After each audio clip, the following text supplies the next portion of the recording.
नमस्कार, good morning, good evening दोस्तों। मेरे चैनल एक किताब से एक मोती में आपका स्वागत है। आज मैं जिस किताब से कुछ अंश पढ़ने जा रहा हूँ या कुछ हिस्से जिस किताब की पढ़ने जा रहा हूँ वो किताब है जीवन में सफलता के रहस्य और आत्मदर्शन।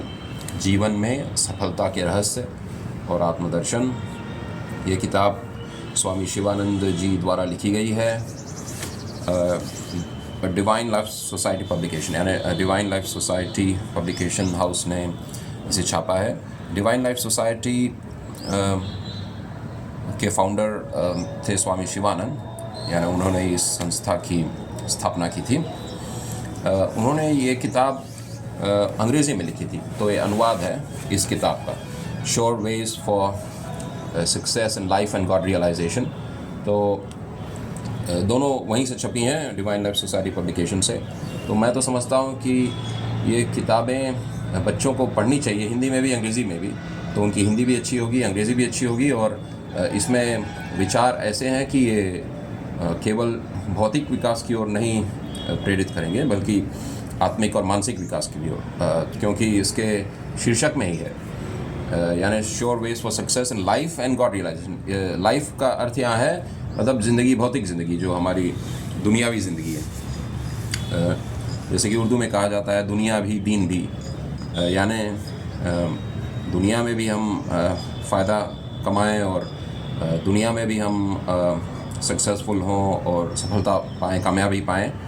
यानी हमारा घर हो, मकान हो, ज़मीन जायदाद वो भी हो, और हम अपने करियर में तरक्की करें, हम जो काम कर रहे हैं, नौकरी कर रहे हैं, उसमें भी कामयाबी हासिल करें, बिज़नेस में कामयाबी हासिल करें, पर आत्मिक उन्नति भी करें। तो अपने आप को पहचानें, आत्मा का अनुभव करें, ईश्वर को पहचानें, यानी आध्यात्मिक उन्नति के साथ साथ ही भौतिक उन्नति की बात इसमें कही गई है। कामयाबी दीन में भी हो, दुनिया में भी हो, यानी धर्म में भी हो, आत्मा की दुनिया में भी कामयाबी हो, और जो भौतिक दुनिया है यानी जो मटेरियल वर्ल्ड जिसे अंग्रेज़ी में कहा जाता है, उसमें भी आपकी कामयाबी हो। तो यही बात उन्होंने अंग्रेज़ी में कही थी और इसी का अनुवाद हुआ है। मैंने तो पहले इसे अंग्रेज़ी में पूरी पढ़ ली थी ये किताब, कई साल पहले, मेरे ख्याल से 10 साल पहले मैंने पूरी ये किताब पढ़ ली थी, और जीवन में इसका काफ़ी मुझे फ़ायदा हुआ।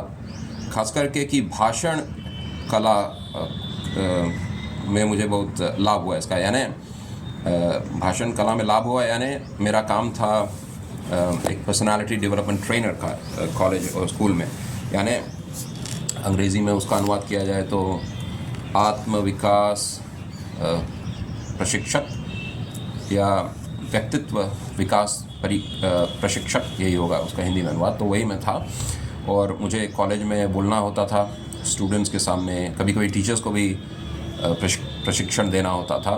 तो शुरुआती दौर में मुझे लगा कि मुझे जो बोलने की कला है उसको सुधारना चाहिए। अंग्रेज़ी में खैर वहाँ भाषण देना होता था, या वक्तव्य देना होता था, या लेक्चर देना होता था। तो क्योंकि तमिलनाडु में है वो जगह, चेन्नई में है, चेन्नई में एक स्कूल और कॉलेज था जिसमें मैं आत्मविकास या व्यक्तित्व विकास का प्रशिक्षक था। तो शुरुआती दौर में थोड़ी हिचकिचाहट होती थी लोगों के सामने अंग्रेज़ी में बात करने में। तो उसको दूर करने के लिए मैंने सोचा क्या किया जाए, तो मैं कुछ किताबें ढूंढने लगा। वहाँ एक बहुत प्रसिद्ध पुस्तकालय है या लाइब्रेरी है, उसका नाम है कॉनिमेरा या कनीमरा पब्लिक लाइब्रेरी। बहुत बड़ी लाइब्रेरी है, फ्री है, कोई भी वहाँ जाके बैठ के पढ़ सकता है। किताब घर लानी हो तो उसके लिए मेम्बरशिप लेना पड़ता है, बहुत ही मामूली रकम देनी पड़ती है, साल की फ़ीस होती है। तो वहाँ जब मैं गया तो मुझे ये किताब मिली। इसका बहुत ही एक पुराना संस्करण एडिशन था, एकदम पुराने ज़माने का पब्लिशिंग, और काफ़ी पन्ने भी फटे हुए थे। पर उसमें जो मुझे प्रभावित किया, जो अंश मुझे प्रभावित किया, जो हिस्सा, वो यही कैसे हम सफल वक्ता बने, उसी पर था।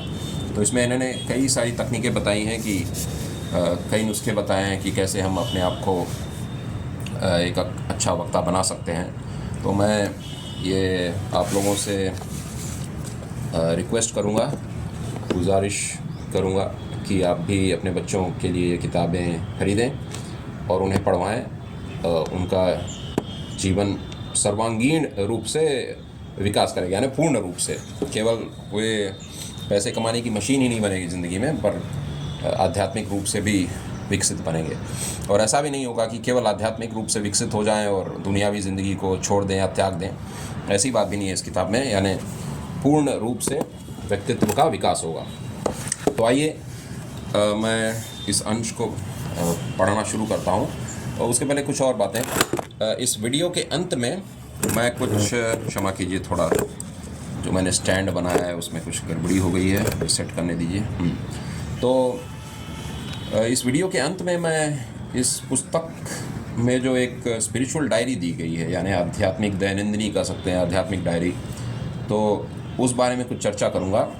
क्योंकि आप इसका प्रयोग हर जीवन के हर एरिया में कर सकते हैं, जो हर जीवन का जो हर क्षेत्र है उसमें आप इसको लागू कर सकते हैं। तो मुझे आशा है कि आपको ये दिख रहा होगा, कैमरा में ठीक से आ रहा है कि नहीं। थोड़ी धूप है, हम सबसे बड़े कर्मयोगी के सामने ये चर्चा कर रहे हैं। मेरा मतलब, अगर आप नहीं समझे हैं, तो गीता में जो कर्मयोग की शिक्षा कृष्ण भगवान ने दी थी, वो सबसे पहले विवस्वान को दी थी।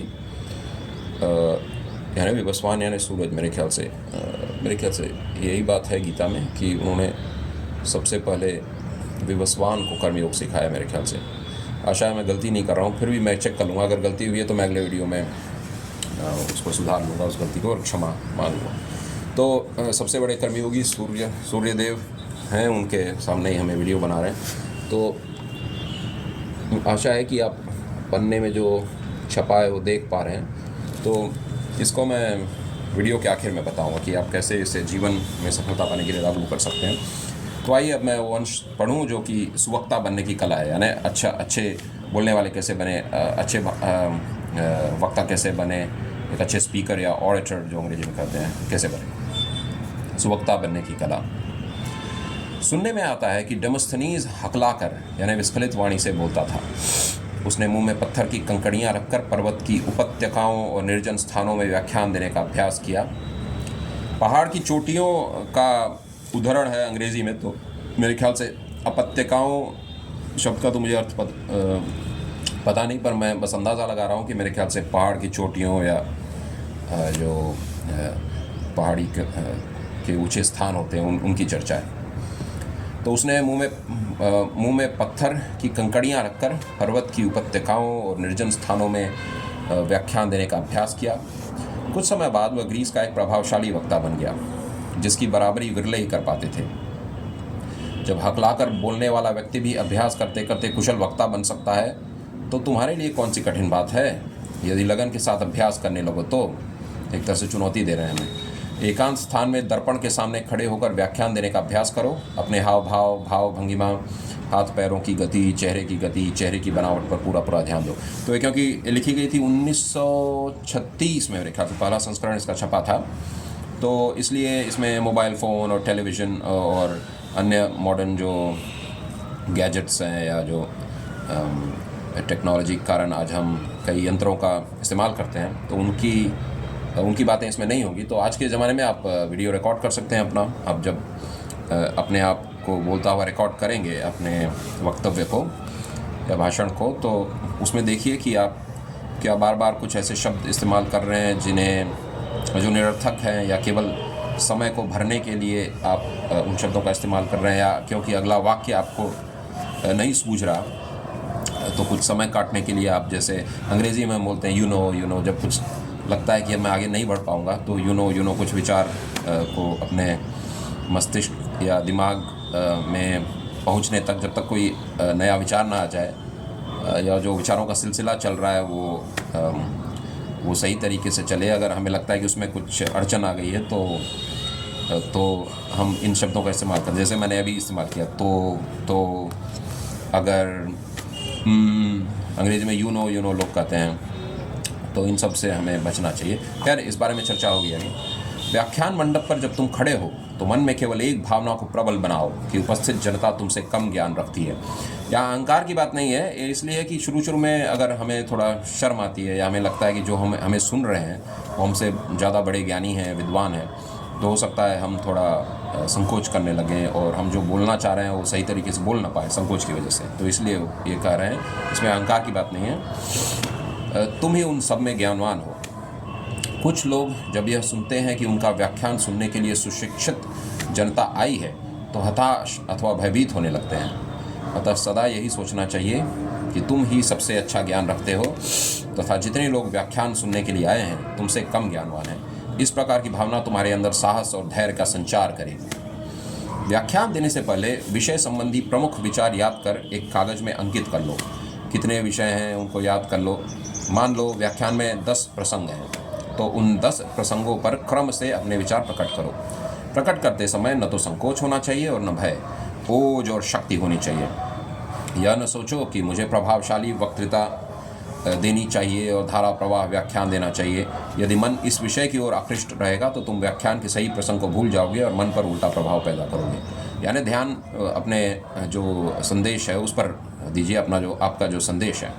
अगर आप ये सोचने लगें कि मुझे बहुत ही प्रभावशाली रूप से आज भाषण देना है और धारा प्रवाह देना है तो आपका दिमाग दूसरी तरफ हट जाएगा, ध्यान केंद्रित हो जाएगा उन चीज़ों पर जो उस वक्त मायने नहीं रखते।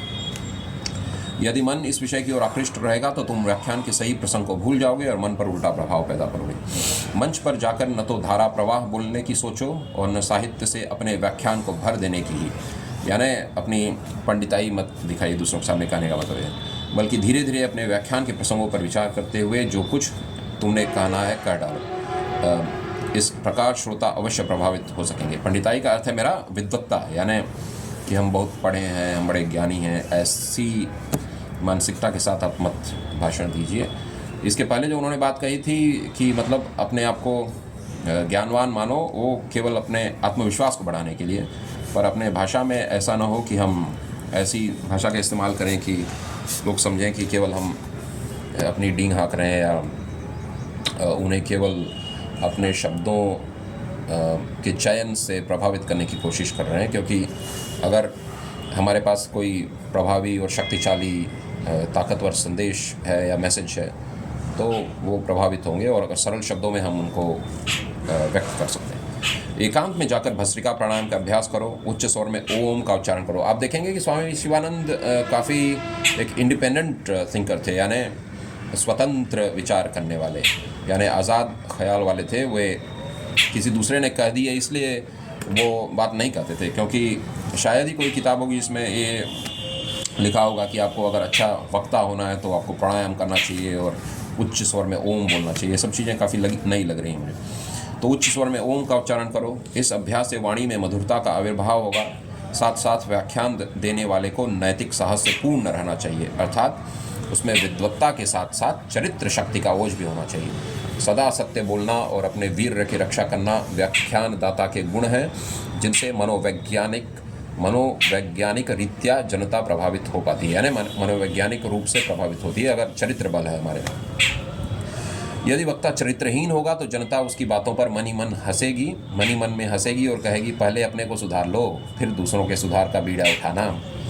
तो अगर किसी में चरित्र बल नहीं है और चरित्र की बातें करता है तो हो सकता है कुछ लोगों पर तो असर हो जाए, क्योंकि ऐसा तो कई बार होता है कि कुछ लोग काफ़ी असर रखते हैं दुनिया में अपने वक्तृत्व शक्ति से, पर हो सकता है उनके चरित्र बल में कुछ कमी हो।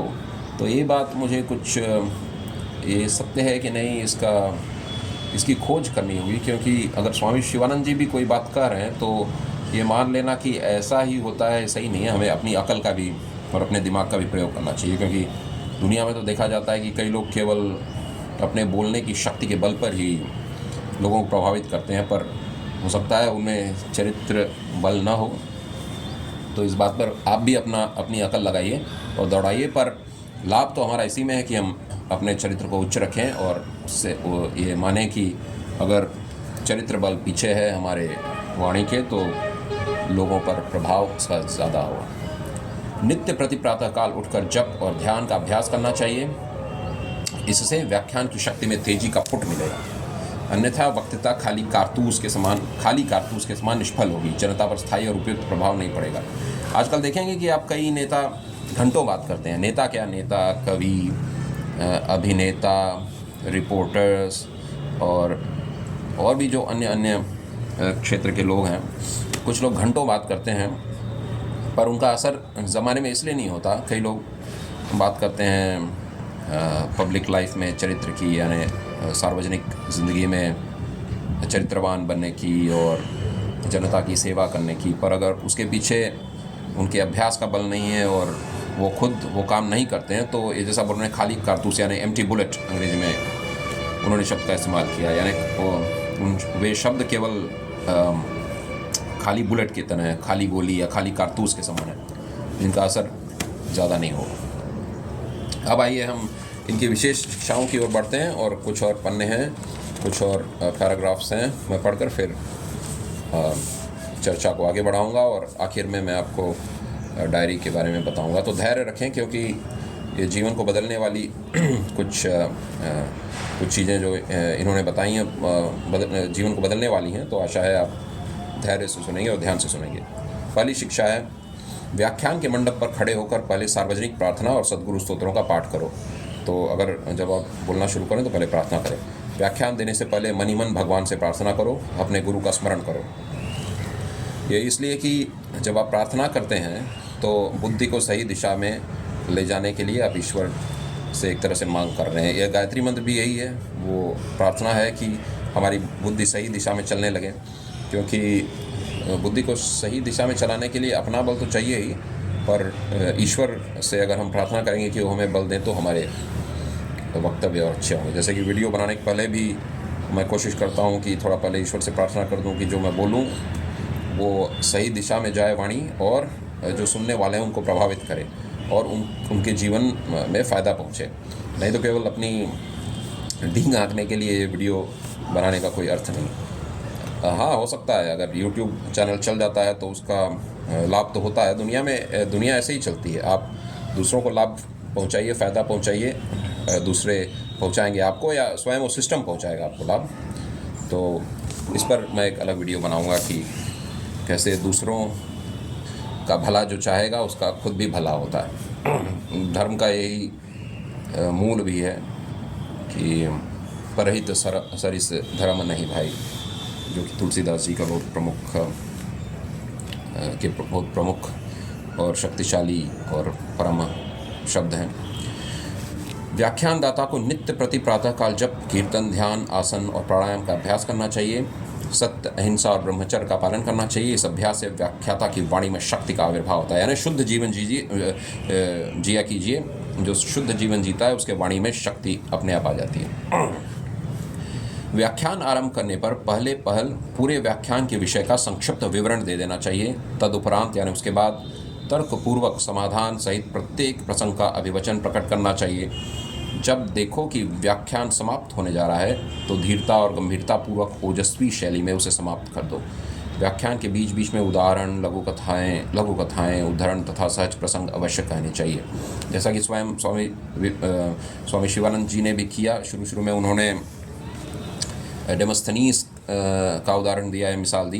डेमोस्थनीज जो ग्रीस के बहुत बड़े वक्ता थे, तो उद्धरण और कहानियाँ और ऐसे उदाहरण देने से लोगों को समझने में भी आसानी होती है और थोड़ी बोरियत भी नहीं होती।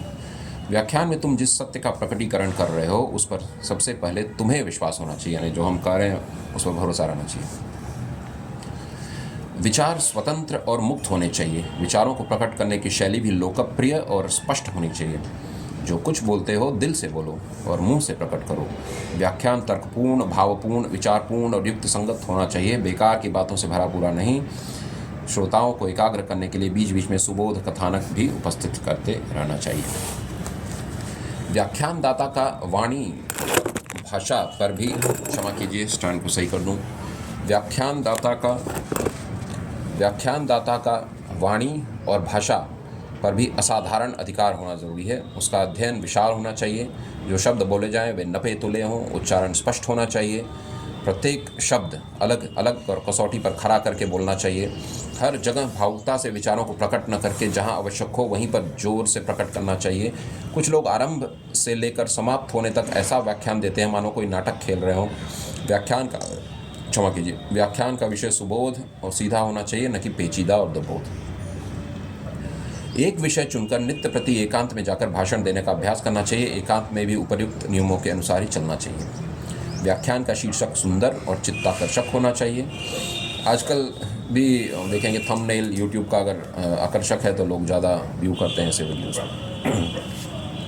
व्याख्यान देते समय हाव भाव अनुकूल और योग्य होने चाहिए। पागल को अब कुछ कठोर शब्द हैं, अंग्रेजी में इसका उपयोग नहीं हुआ है, मेरे ख्याल से अनुवादक ने अपने से जोड़ा है। व्याख्यान देते समय हाव भाव अनुकूल और योग्य होने चाहिए। पागल कुत्ते की तरह भौंकना और उछल कूद मचाना अच्छा नहीं है। ऐसे शब्द स्वामी शिवानंद जी ने नहीं इस्तेमाल किए हैं। उसमें है मेरे ख्याल से ड्रामेटिक या नाटकीय भाव मत लाओ, पर इसमें अपने से अनुवादक ने डाल दिए हैं। या हो सकता है जिस संस्करण से इस अनुवाद को किया गया है उस संस्करण में हो, मुझे नहीं मालूम। व्याख्यान देते समय हाव भाव अनुकूल और योग्य होने चाहिए। पागल कुत्ते की तरह भौंकना और उछल कूद मचाना अच्छा नहीं है। श्रोताओं की ओर मुंह करके बोलना चाहिए, न कि ज़मीन की ओर देखकर। कभी धीरे धीरे और कभी ज़ोर से और कभी मधुर स्वर में बोलना चाहिए। अब कुछ ऐसे शब्द जिन्हें नहीं बोलना चाहिए, उन शब्दों की एक सूची है या लिस्ट है या फहरिस्त है। बेशक मत बोलिए, मतलब ज़्यादा मत बोलिए, केवल समय को काटने के लिए या समय भरने के लिए। जैसे कभी कभी विचार नहीं आते तो हमें लगता है कि हमें कुछ बोलना आवश्यक है, तो ऐसे शब्द हम इस्तेमाल करते हैं। ये जो अभी फहरिस्त या सूची है इन शब्दों से बचें। बेशक, है कि नहीं, देखो न, कहा न है, जो है सो, इत्यादि। मतलब ये भी उसी शब्द में, मैं सूची के अंत में जो इत्यादि वो नहीं है अभी, इत्यादि, यानी, मेरे कहने का मतलब है, देखिए श्रीमान जी, भी कुछ जैसे मैं भी ऐसे करता हूँ। इस प्रकार के शब्दों का प्रयोग नहीं किया जाना चाहिए। बार बार एक ही वाक्य और एक ही विषय को भी नहीं दोहराना चाहिए।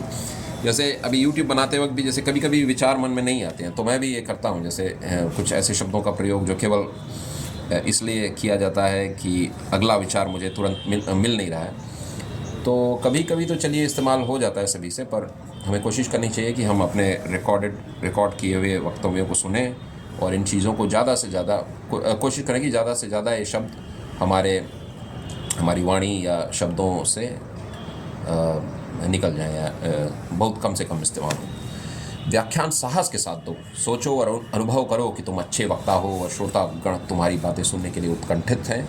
इस प्रकार तुम मंच पर विजयी बन सको। क्षमा कीजिए। आरंभ मेरे ख्याल से मैं सही वाला पॉइंट ही पढ़ रहा हूँ। इस प्रकार तुम मंच पर विजयी बन सको। आरंभ में व्याख्यान के प्रसंगों को कागज में अंकित कर लेना आवश्यक है। उन प्रसंगों पर ही व्याख्यान को अवलंबित रखना चाहिए। प्रारंभ में कंठस्थ करने का अभ्यास होना चाहिए।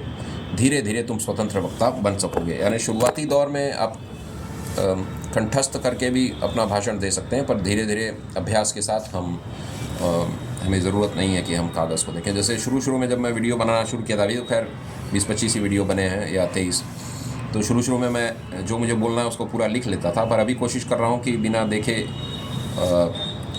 अपने वक्तव्य को रिकॉर्ड करूँ, ताकि मेरी जो बोलने की शक्ति है या बोलने का अभ्यास है वो भी होता रहे।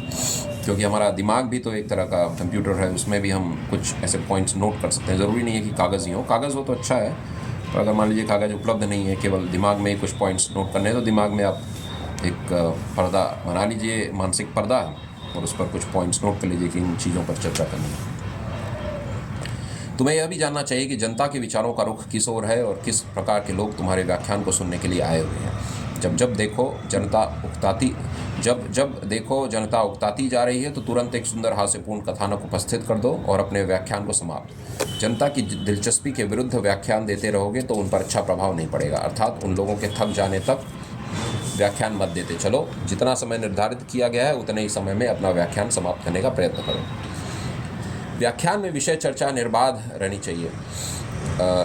मेरे ख्याल से मैं काउंट नहीं कर रहा हूँ, यानी जो नंबर्स दिए हुए या संख्या दी गई है उसको मैं नहीं व्यक्त कर रहा हूँ, तो आशा है उससे आपको समझने में दिक्कत नहीं हो रही होगी।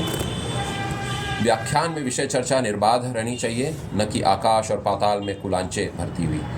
किसी विषय विशेष का उदाहरण देते समय यह ध्यान रखना चाहिए कि वह श्रोताओं में रुचि उत्पन्न कर दे। व्याख्यान देते समय वेश्यावृत्ति नहीं आनी चाहिए, बल्कि धीरता, गंभीरता और सुंदरता पूर्वक विचार प्रकट किए जाने चाहिए। सारे समय व्याख्यान को हास्य का माध्यम नहीं बनाना चाहिए। यदि हास्य रस प्रधान व्याख्यान दोगे तो विषय में गुरुत्व और महत्व नहीं रहेगा। यानी हास्य रस का भी उपयोग है, जैसे अटल बिहारी वाजपेयी का भाषण में भी हास्य रस रहता है, पर वो थोड़ा बहुत रहता है। केवल हंसाने के लिए कॉमेडी नहीं करनी चाहिए।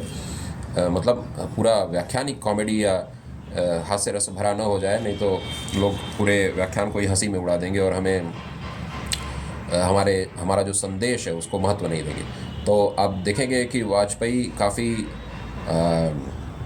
सीरियस रहते हैं, गंभीर रहते हैं जब गंभीर बात करते हैं। बीच बीच में थोड़े बहुत हास्यपूर्ण बातें भी करते थे, पर वो तो बस कुछ क्षणों के लिए। बाकी उनके जो भाषण है वो बहुत गंभीर रहते हैं। व्याख्यान को खिचड़ी के समान नहीं बनाना चाहिए। केवल एक प्रसंग को लेकर उस पर अच्छी तरह विचार प्रकट करो। जो मन में आया कह देना व्याख्यान की कला के अंतर्गत नहीं है। साधारण शब्द बोलने चाहिए। वैयाकरणिक शैली का प्रयोग न हो तो अच्छा ही है। क्लिष्ट भाषा का व्यवहार न करो तो और भी अच्छा है। यानी ऐसी भाषा का प्रयोग नहीं करना चाहिए जो कि लगे कि हम अपनी पंडिताई या विद्वत्ता को जाहिर करने के लिए करें, जिस बात पर हमने पहले चर्चा की थी। जो कुछ कहते हो उसे अपने जीवन में व्यवहृत करो, यानी जीवन में पहले उसे उतारो। जो कुछ कहते हो उसे अपने जीवन में व्यवहृत भी कर लो, अन्यथा ठोकर खाने की संभावना ही अधिक रहती है। व्याख्यान में ऐसे दोषों का विवेचन करना वर्जित है जिन्हें श्रोतागण पसंद न करें। व्याख्यान में जो कुछ विचार प्रकट किए जाएं केवल जनता की रुचि के अनुसार ही। जनता की रुचि के विरुद्ध कुछ भी प्रकट करना अच्छा नहीं। अश्लील शब्दों का प्रयोग न करो। किसी व्यक्ति का संदर्भ लेकर उस पर चोट न करो और न किसी समाज, संप्रदाय या धर्म पर ही आलोचनात्मक विचार। आजकल के ज़माने में यूट्यूब में देखेंगे तो किसी व्यक्ति पर कोई टिप्पणी कर रहा है, किसी धर्म पर, समाज पर, संप्रदाय पर, यही सब हो रहा है, जिनके बारे में स्वामी शिवानंद जी हमें आगाह कर रहे हैं कि ऐसा नहीं करना चाहिए। अपने पूर्व वक्ता के विषय का विरोध भी न करो, चाहे वह गलत ही क्यों न हो। अगर विरोध मान लीजिए करना भी है तो तर्कपूर्ण तरीके से, और ऐसा करें कि अपनी दोस्ती भी बनी रहे। ये नहीं कि किसी के विचारों से हम सहमत नहीं हैं तो हम उनसे नफ़रत करें या द्वेष करें। हर आदमी के पास अकल है और हर आदमी अपने तरीके से सोचता है। तो हम ये कोशिश करें कि हम बताएं कि हम किस लिए अपना विचार, हम जिस प्रकार हमारी जो मान्यता हैं वो किस लिए हैं मान्यता, उसको हम तर्कपूर्ण और दलील से तर्कपूर्ण और दलील से प्रकट करें। जैसे कि मतलब उसमें क्या हमारा कारण है, हम किस लिए अपनी मान्यताएं रखते हैं, उसके हमारे आधार क्या हैं, उन्हें अच्छे शब्दों में और अच्छी वाणी में प्रकट कीजिए, ताकि दूसरा भी अगर अकल वाला इंसान है तो मान जाए। द्वेष भाव अगर उसकी तरफ रखेंगे या उसके लिए अपशब्द इस्तेमाल करेंगे तो ये आशा हमें छोड़ देनी चाहिए कि वो हमारी वाणी से प्रभावित होगा सही तरीके से। अपने पूर्व वक्ता के विषय का विरोध भी न करो, चाहे वह गलत ही क्यों न हो। व्याख्यान मंडप पर बहस के लिए सन्नद्ध न हो जाओ और यह न सोचो कि बहस करने से तुम जनता के हृदयों को जीत सकोगे। याद रखो कि सफल वक्ता वही है जिसके व्याख्यान को सुनकर जनता की शंकाओं का समाधान हो जाता है तथा वह बहस करने के लिए नहीं उतरती। बहस के लिए अवसर देने का अर्थ तो यही होगा कि तुम अपने विषय में कमज़ोर रहे हो। यदि किसी व्यक्ति को कुछ शंका हो गई हो तो उसका समाधान व्यक्तिगत रूप से किया जाना चाहिए, श्रोताओं से उसका कोई संबंध न रहे। भाव, प्रवणता, विचारों की स्वतंत्रता, तर्क की शक्ति, शैली की पवित्रता और विषय की सरलता से व्याख्यान खिल उठता है। और बस आखिरी पन्ना है, तो आपके धैर्य के लिए धन्यवाद। कुछ और मिनट और लगेंगे। व्याख्यान का विषय लोकप्रिय होना चाहिए। व्याख्यान में उदाहरणों की भरमार नहीं कर देनी चाहिए। देखा गया है कि कुछ लोग पद पद पर रामायण या महाभारत या गीता के उदाहरण देते रहते हैं, यानी फिर से अपनी विद्वत्ता का प्रदर्शन। उनका व्याख्यान समझ में ही नहीं आता। व्याख्यान जितना स्वतंत्र होगा उतना ही प्रभावशाली भी। उदाहरणों पर निर्भर रहने वाला व्याख्यान जनप्रिय नहीं हो पाता। जहाँ आवश्यकता हो वहाँ पर केवल प्रतिष्ठित लेखकों की उक्ति को प्रमाण स्वरूप देना चाहिए। मंच पर अपनी पंडिताई और कवित्व शक्ति का प्रदर्शन करना भी अच्छा नहीं है। जो बात श्रोताओं के दिमाग में नहीं घुसेगी उसका मूल्य ही क्या रहा। अच्छा व्याख्यानदाता वह है जो जनता की रुचि के अनुसार व्याख्यान देता है और जनता की रुचि का रुख पलटते देख अपने व्याख्यान को तुरंत समाप्त कर देता है। यदि उसने ऐसा न किया तो श्रोताओं में पारस्परिक फुसफुसाहट होने लग जाएगी। धीरे धीरे एक एक करके वे लोग बाहर की ओर देखने लग जाएंगे, कुछ लोग उठकर चल भी देंगे। इसलिए रुचि में परिवर्तन देखते ही व्याख्यान को लंबा न बनाकर वहीं पर समाप्त कर दो। यदि व्याख्यान लोगों को पसंद आया तो निस्तब्धता विराज जाएगी, जनता पूर्ण एकाग्र होकर तुम्हारी बातें सुनने में लवलीन हो जाएगी। ये चीज़ें यूट्यूब पर लागू नहीं होती। हम देख नहीं सकते कि हमारे जो श्रोता हैं या सुनने वाले हैं वो क्या बोर हो रहे हैं या उन्हें वे बड़े एकाग्र रूप से सुन रहे हैं, ध्यान मग्न हैं। अगर आप स्टेज पर भाषण दे रहे हैं तो ये बातें लागू होती हैं। समाप्त करने से पहले अपने व्याख्यान का सारांश दे दो ताकि श्रोता समझ लें कि पूरी व्याख्यान में तुमने क्या क्या कहा है। व्याख्यान समाप्त करते समय उपस्थित जनता को अपनी ओर से धन्यवाद दो, सभापति को अपना धन्यवाद दो और दोबारा मिलने के लिए आश्वासन भी। व्याख्यानदाता को निम्न आहार सेवन करना चाहिए। अब कुछ आहार के बारे में चर्चा कर रहे हैं। व्याख्यानदाता का निम्न आहार सेवन करना चाहिए। पेट को ठूस ठूस कर भोजन नहीं करना चाहिए। भोजन हल्का और आरोग्य शास्त्र संगत होना चाहिए। रात को घी में काली मिर्च और मिश्री मिलाकर सेवन करना चाहिए। ये मैं कोशिश करूँगा करने की, क्योंकि कभी कभी गले में खराश आ जाती है बात करते हुए। भोजन हल्का और आरोग्य शास्त्र संगत होना चाहिए। रात को घी में काली मिर्च और मिश्री मिलाकर सेवन करना चाहिए। इससे स्वर यंत्र स्पष्ट और स्वच्छ रहता है, बोलते समय रूखापन नहीं आता। मुलेठी का उपयोग स्वर को गंभीर बनाने के लिए लाभप्रद है। छाछ और फलों का रस भी लेना चाहिए। फल तो खैर मैं रखा हूँ, फल खाऊंगा, पर ये जो इन्होंने कई चीज़ें बताई हैं काफ़ी महत्वपूर्ण है, तो आप भी कोशिश कीजिए कि ये अपने खान पान में ऐसे बदलाव लाकर देखिए कि आपके वाणी में फ़र्क आता है कि नहीं। छाछ और फलों का रस भी लेना चाहिए, इससे व्याख्यान की थकावट चली जाती है। दही का सेवन नहीं किया जाना चाहिए, दही से स्वर यंत्र फट जाता है। अच्छा, इसकी जानकारी तो मुझे नहीं थी। आप परीक्षण करके देख लीजिए कि क्या दही खाने से खराश आती है या उसके नहीं खाने से या दही का सेवन नहीं करने से क्या आपकी वाणी में कुछ बदलाव आता है। उज्जाई प्राणायाम और ओम के उच्चारण का अभ्यास करना चाहिए। इस अभ्यास से वाणी मधुर तो होती ही है, साथ साथ गंभीर और शक्तिशाली भी। व्याख्यान समाप्त करते हुए शांति पाठ करो और 20 सेकंड तक मौन ध्यान। तो मैंने वो पढ़ लिया जो मैं पढ़ना चाहता था इस किताब से, वो अंश जो जीवन को बदलने लायक है।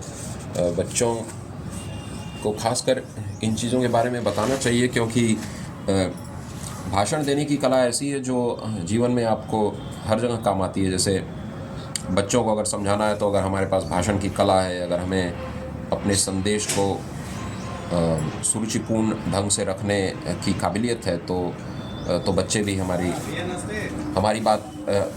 हमारी बात सुनते हैं। और उससे क्या होता है कि वे ध्यान भी देते हैं हमारी बात पर। इसलिए आपको अभ्यास करना चाहिए कि आप अपनी वाणी को सुधारें और अच्छे वक्ता हो जाएं। तो अब मैं कुछ चर्चा करता हूं जो हमने पढ़ा है उस पर,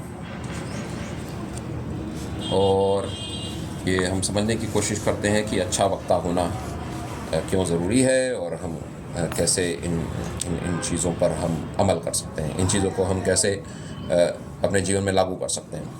तो पहली बात जो उन्होंने बताई स्वामी शिवानंद जी, उन्होंने बताई कि कैसे डेमोस्थनीज जो यूनान के एक बहुत प्रमुख वक्ता थे, उन्होंने कैसे हकलाने के बावजूद अपनी वाणी को इतना मजबूत कर लिया और अपनी जो भाषण देने की कला है इतना मजबूत कर लिया कि वो दुनिया के सर्वश्रेष्ठ वक्ता बन गए, यानी ग्रीस के। तो मेरे ख्याल से ग्रीस के सर्वश्रेष्ठ वक्ता रहे होंगे तो दुनिया के भी सर्वश्रेष्ठ वक्ता बन गए होंगे। और आगे कई बातें स्वामी शिवानंद जी ने बताई हैं कि आप जब शुरू करें अपने व्याख्यान को तो शुरुआत में कुछ प्रार्थना कर लें ताकि आपकी वाणी सही दिशा में जाए और ताकि उससे लोगों का भला हो। और कई चीज़ें स्वामी शिवानंद जी ने बताई, जैसे कि आप अभ्यास कर सकते हैं एक शीशे के सामने। तो जैसा मैंने कहा कि आजकल का ज़माना तकनीक का ज़माना है, तो आप मोबाइल फ़ोन ले लीजिए और उसे ऐसी जगह रख लीजिए कि आप का भाव भंगिमा उसमें रिकॉर्ड हो, और अपने जब अभ्यास करें भाषण देने का या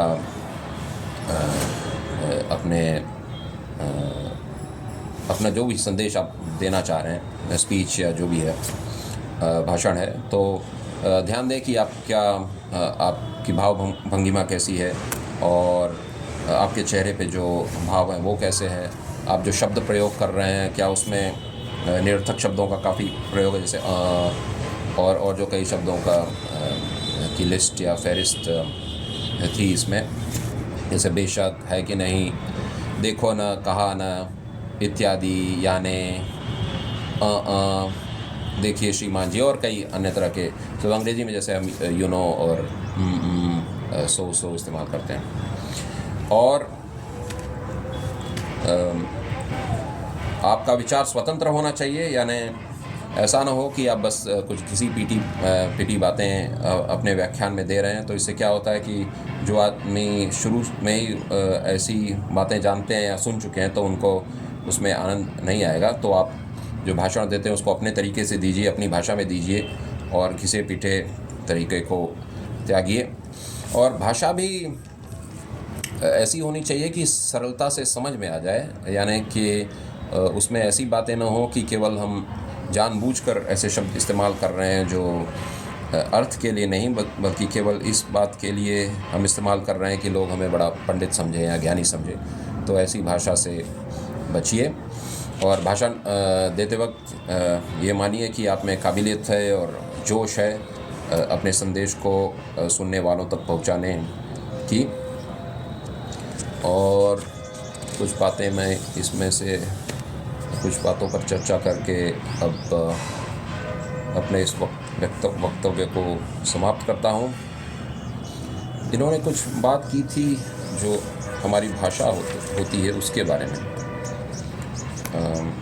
यानी कि जो आप वाक्य चुनते हैं उन पर भी ध्यान दीजिए, और शब्द जो आपके हैं उन पर भी ध्यान दीजिए। तो जैसे शब्दकोश है तो आप शब्दकोश का इस्तेमाल कीजिए और अपने व्याकरण को सुधारिए।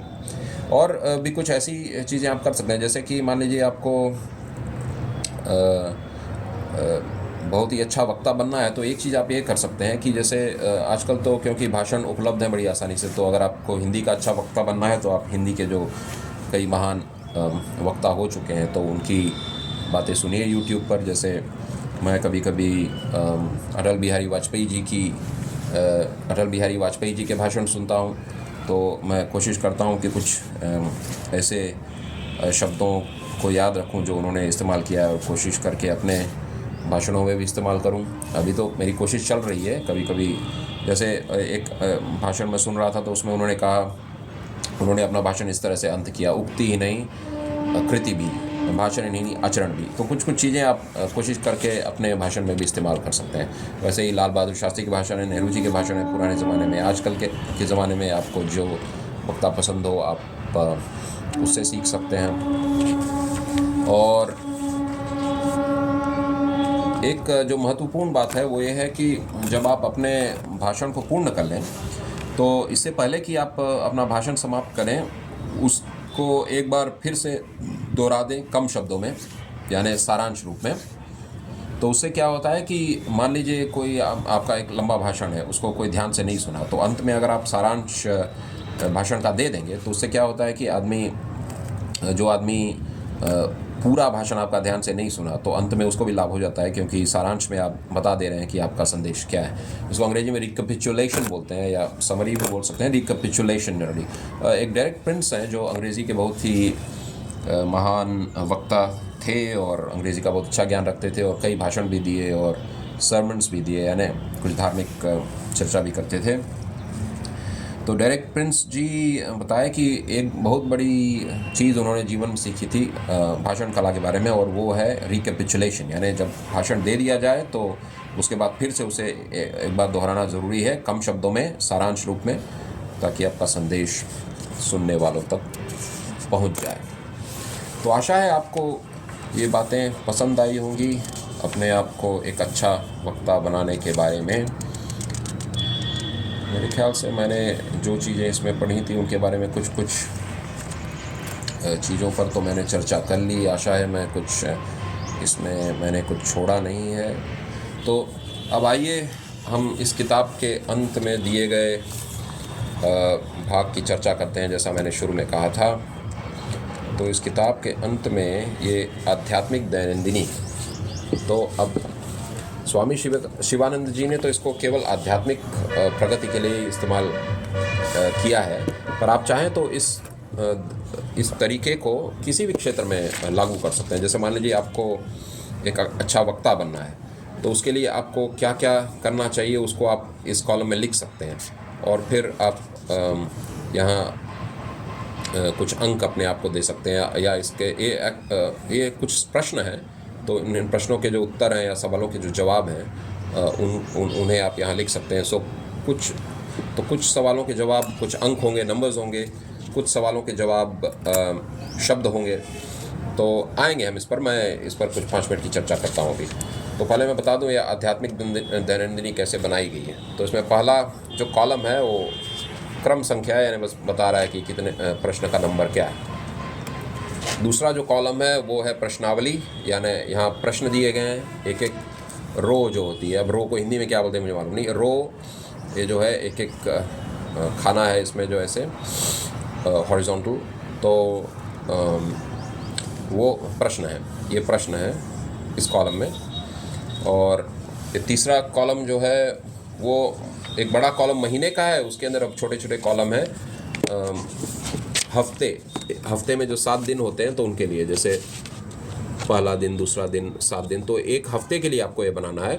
तो महीने में कितने, मेरे ख्याल से 4 ऐसे फॉर्म बन जाएंगे। तो ऐसा आप चाहें तो एक्सेल शीट में बना लीजिए। कागज़ अगर आप इस्तेमाल करना पसंद करते हैं, कागज़ कलम, तो कागज़ कलम का इस्तेमाल कीजिए, जैसे ही आपको सुविधा हो। या हो सकता है आजकल इसके लिए ऐप भी आ रहे हों, तो उनका भी आप प्रयोग कर सकते हैं।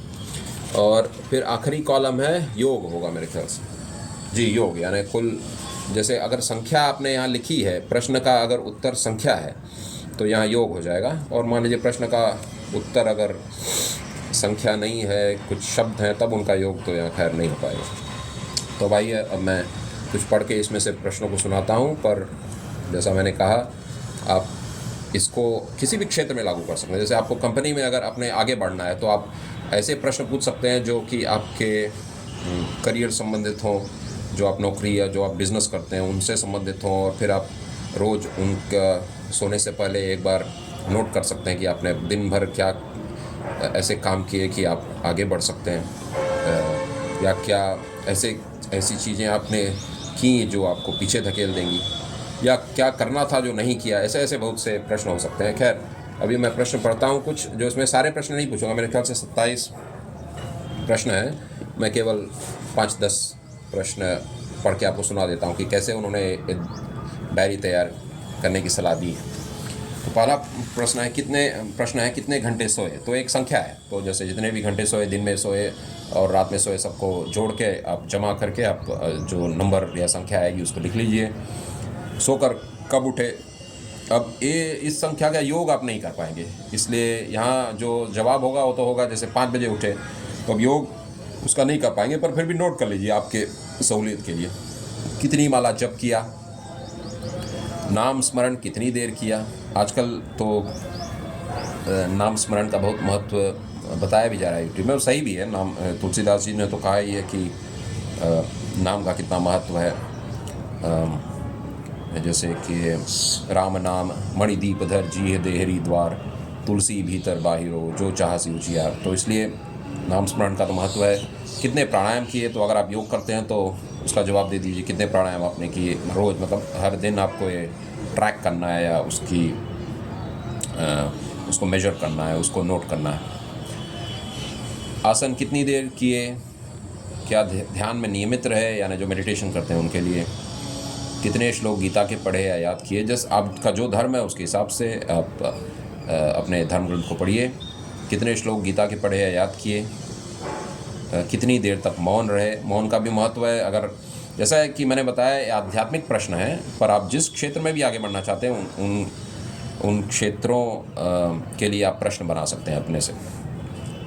कितनी देर व्यायाम किया, कितनी बार असत्य बोला और क्या आत्मदंड दिया। तो कितनी बार असत्य बोला का जवाब रहेगा, एक जवाब होगी एक संख्या, तो एक संख्या हो जाएगी। तो उसका तो योग आप कर पाएंगे हफ्ते के बाद, हफ्ता जब ख़त्म होगा। पर क्या आत्मदंड दिया वो केवल आपकी जानकारी के लिए, उसका योग नहीं कर पाएंगे।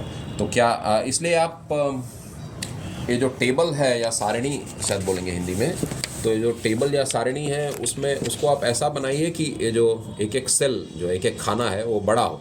नहीं तो केवल संख्या के लिए तो ये काफ़ी है, पर अगर आपको उसमें शब्द लिखने हैं तो उस आपको ऐसा बनाना होगा कि ये फॉर्म ऐसा बनाना होगा कि उसमें आप काफ़ी जगह रखें। तो एक्सेल शीट में तो आप कर सकते हैं, मान लीजिए कागज़ कलम से आप ऐसी सारणी या टेबल तैयार कर रहे हैं तो आपको इस्तेमाल करना होगा, मतलब ज़्यादा जगह इसके लिए चाहिए होगी। क्षमा कीजिए, थोड़ा स्टैंड में गड़बड़ है आज। तो और कुछ सवाल देख लेते हैं इसमें। कितनी बार क्रोध आया और क्या आत्मदंड दिया? कितनी देर धार्मिक ग्रंथों का स्वाध्याय किया? कितनी देर तक व्यर्थ संग किया, यानी सत्संग नहीं, बस ठट्ठा करने के लिए या गप-शप करने के लिए बिना मतलब का संग किया? कितनी बार बुरी आदतों को दबाने में असफल रहे और क्या आत्मदंड दिया? कितनी देर इष्ट देवता पर ध्यान किया? कौन से गुण का विकास कर रहे हो, यानी जैसा मैंने बताया जिस क्षेत्र में आप काम करते हैं उसके लिए क्या गुण आवश्यक हैं उनको आप नोट कर लीजिए, और हर हफ्ते 1 या 2 गुण पर ध्यान दीजिए। ज़्यादा गुणों को आप नोट कर लेंगे तो फिर ध्यान बिखर जाएगा और शक्ति बिखर जाएगी। तो इसलिए 1 हफ्ते में 1 या 2 गुण लीजिए जो आप अपने अंदर विकसित करना चाह रहे हैं या जिनको बढ़ाना चाह रहे हैं, और उन पर उस हफ्ते में ध्यान दीजिए। और कौन सी बुरी आदत को हटाने का प्रयत्न कर रहे हो, मतलब और फिर बुरी आदत एक है जो उसका भी आप नोट कर लीजिए जिसको आप दूर करना चाह रहे हैं, यानी अच्छी आदत जो आप अपने अंदर बढ़ाना चाह रहे हैं और बुरी आदत जो आप अपने अंदर से निकालना चाह रहे हैं। कितने दिन व्रत और जागरण किए, कब सोए? तो ये डायरी उन्होंने आध्यात्मिक बनाई है जिससे कि हम अपने जीवन को बदल सकते हैं आध्यात्मिक रूप से। और जैसा मैंने कहा, जीवन को समग्र रूप से जीना है तो आध्यात्मिक उन्नति के साथ साथ आपको भौतिक उन्नति भी चाहिए, यानी धर्म में उन्नति के साथ साथ हमें दुनिया में भी उन्नति करनी है, तभी समग्र रूप से इंसान सफल कहा जा सकता है। और यही स्वामी शिवानंद का भी मानना है कि सफलता पूर्ण रूप से होनी चाहिए। तो अब इसी टेबल को अब भाषण कला से मैं जोड़कर अपनी बात ख़त्म करता हूँ। तो जैसे आप भाषण कला में आगे बढ़ना चाह रहे हैं तो आप कुछ इस तरह इस टेबल या सारणी का इस्तेमाल कर सकते हैं। जैसे प्रश्न हो सकते हैं, आज मैंने कौन कौन से नए शब्द सीखे, आज मैंने अपनी भाषा को जानने के लिए क्या प्रयत्न किया, जैसे क्या व्याकरण आपने पढ़ा, या जब आप अखबार पढ़ते हैं तो क्या कुछ लाइनें आपको प्रभावित की, क्या उन लाइनों को या उन शब्दों पंक्तियों को या कुछ शब्दों को आप अपने आने वाले भाषणों में इस्तेमाल कर सकते हैं। और आप अपने कॉन्फिडेंस यानी आत्मविश्वास को बढ़ाने के लिए क्या कदम उठा रहे हैं, तो ऐसे सवाल आप उसमें लिख सकते हैं। और कुछ सवाल हो सकते हैं जैसे कि क्या आपने हिंदी के अच्छे साहित्य को आज कुछ पढ़ा, या कितनी पंक्तियाँ पढ़ी। खैर उसकी संख्या लेना मुश्किल होगा। जैसे कितने लेख पढ़े आप महान साहित्यकारों के, जैसे मेरे पास बेनीपुरी जी के लेख हैं, कविताएं हैं, कहानियां हैं और दिनकर जी की हैं। तो जैसे मैं लिख सकता हूं कि आज मैंने 2 लेख बेनीपुरी जी के पढ़े, तो ये भी एक संख्या हो गई। और इसको हफ्ते के समाप्त होने पर आप देख सकते हैं कि क्या अंक आपको मिले हैं, और अपनी वाणी को सुधारने के लिए आप क्या कदम उठा रहे हैं। और जैसे कुछ लोग बहुत ऊंचा बोलते हैं, कुछ लोग बहुत नीचा बोलते हैं, तो मैं भी ये अभ्यास कर रहा हूँ कि अपनी वाणी में थोड़ा नियंत्रण लाऊं और ऐसा बोलूं कि न ज़्यादा ऊंची आवाज़ हो, न ज़्यादा नीची हो, न ज़्यादा कर्कश हो, मधुर लगे लोगों को सुनने में। तो ऐसे ही आप इस सारणी का इस्तेमाल कर सकते हैं। और अंत में बस स्वामी शिवानंद जी के बारे में एक और बात बता दूं कि स्वामी शिवानंद जी ने अब्दुल कलाम जी को बहुत प्रभावित किया था। तो जब अब्दुल कलाम जी एयरफोर्स पायलट बनना चाहते थे तो एक वहाँ पे टेस्ट था या सिलेक्शन प्रोसेस था, चयन की प्रक्रिया थी। तो उस चयन की प्रक्रिया में वे मेरे ख्याल से 90 नंबर या उससे ज़्यादा उनका नंबर आया, जबकि केवल जो पहले 8 स्थान जो लोग पाए थे, इन्होंने 9वां स्थान शायद पाया था चयन प्रक्रिया में। जो शायद 1 से लेके 8 तक जिन्होंने स्थान पाया था उन्हीं को केवल वो एयरफोर्स पायलट का स्थान मिलने वाला था, या वो जो ओहदा होता है वो मिलने वाला था। तो वे असफल हो गए वहाँ। और क्योंकि बस एक स्थान से वो उनका सिलेक्शन रुक गया, चयन रुक गया, तो इसलिए बहुत ही डिप्रेस्ड और डिजेक्टेड थे, यानी मतलब अवसाद में थे थोड़ा, और थोड़ा परेशान हुए अपनी हार से। तो वे चलते चलते पहुँचे गंगा जी के तट पर। वहाँ का शुद्ध पानी, उसके बारे में उन्होंने जिक्र किया है अपने एक तमिल भाषण में। शुद्ध जल को देख के इतने प्रसन्न हुए और जाके गंगा स्नान किया, और फिर एक धोती लपेट कर चलते गए गंगा तट के किनारे। चलते चलते वे स्वामी शिवानंद के आश्रम के पास पहुँचे। एक बोर्ड लगा हुआ था, स्वामी शिवानंद आश्रम या डिवाइन लाइफ सोसाइटी, जो भी नाम रहा होगा आश्रम का, मेरे ख्याल से स्वामी शिवानंद आश्रम। तो बोर्ड देखा उन्होंने और वे अंदर चले गए। तो उस वक्त स्वामी शिवानंद जी गीता पर एक प्रवचन दे रहे थे, तो उन्होंने APJ अब्दुल कलाम को बिठाया। तो वहाँ एक अंग्रेज़ भी था, तो अंग्रेज़ और APJ अब्दुल कलाम को उन्होंने बिठाया। तो मेरे ख्याल से स्वामी शिवानंद का एक ऐसा मतलब एक वहाँ ऐसा प्रक्रिया वो फॉलो करते थे या उसका अनुसरण करते थे, जैसे कि जब व्याख्यान ख़त्म हो गया तो दो लोगों को वे बुला के उनका शंका समाधान या उनको कुछ न कुछ शिक्षा देते थे। तो उस दिन पहले उन्होंने अंग्रेज़ को बुलाया और उसकी शंका का समाधान किया। फिर उन्होंने APJ अब्दुल कलाम को बुलाया। तो APJ अब्दुल कलाम को देखकर वो समझ गए कि ये लड़का बहुत परेशान है। उस वक्त तो लड़के थे APJ अब्दुल कलाम, तो वो समझ गए कि APJ अब्दुल कलाम बहुत परेशान है। तो उन्होंने पूछा उनकी परेशानी का कारण। तो APJ अब्दुल कलाम ने बताया कि मैं जो बनना चाहता था अब नहीं बन पाऊँगा एयरफोर्स पायलट, और इसलिए बहुत मतलब परेशान हूँ और सोच रहा हूँ कि भविष्य में क्या किया जाए। तो स्वामी शिवानंद ने बोला कि तुम्हारे डेस्टिनी में, यानी तुम्हारे भाग्य में ये पद नहीं था एयरफोर्स पायलट का, पर तुम्हारे भाग्य में और अच्छी चीज़ें हैं। तो अब जो भाग्य तुम्हारे लिए निर्धारित किया है उसकी ओर तुम आगे बढ़ो। तो APJ अब्दुल कलाम का सपना था कुछ न कुछ ऐसा करें जो उड़ान से संबंधित हो, तो इसलिए वो DRDO में सेलेक्ट हुए मेरे ख्याल से, और फिर टेक्नोलॉजिस्ट बन गए, मिसाइल के बड़े वैज्ञानिक बन गए, मिसाइल निर्माण के। तो और फिर स्वामी शिवानंद ने अपनी गीता खोली, जो इन्होंने अनुवाद भी किया है गीता का, उस पर एक टीका भी लिखी है स्वामी शिवानंद ने अंग्रेज़ी में। तो अंग्रेज़ी में उन्होंने पढ़कर सुनाया और एक ऐसी बात कही उसमें से चुनकर जो कि बहुत ही प्रेरित करने वाली थी, प्रोत्साहित करने वाली थी। तो इस पर मैं एक वीडियो बनाऊंगा कि क्या स्वामी शिवानंद ने कहा APJ अब्दुल कलाम को। तो खैर ये मैं कुछ जोड़ने की कोशिश किया कि स्वामी शिवानंद और अब्दुल कलाम का जीवन कैसे जुड़ा है। तो आशा है आपको ये पसंद आया होगा वीडियो। तो अब आखिर में, जैसे मैंने रिकैपिचुलेशन की बात की थी, जो स्वामी शिवानंद ने भी कहा कि आखिर में जो बात हुई है उसका सारांश बता दें। तो सारांश ये है कि अगर आपको एक अच्छा वक्ता होना है तो आप कुछ ऐसे कदम उठाइए जिनसे कि आप एक अच्छे वक्ता बन सकते हैं। तो जो कदम तो खैर बहुत सारे थे, उसका सारांश ये है कि आप जब स्टेज पर जाएं तो जोश के साथ बात करें, अभ्यास करें अपने को विकसित करने का, अपनी वाणी को सुधारें, और कुछ खान पान में ऐसा बदलाव करें कि वाणी मधुर हो जाए, और अनावश्यक शब्दों का प्रयोग न करें, और शब्दकोश से और अच्छे साहित्य से आप अच्छी वाणी को अपनी विकसित करें। और अगर पूरी जानकारी हासिल करना हो तो इस वीडियो को फिर से देखें। धन्यवाद।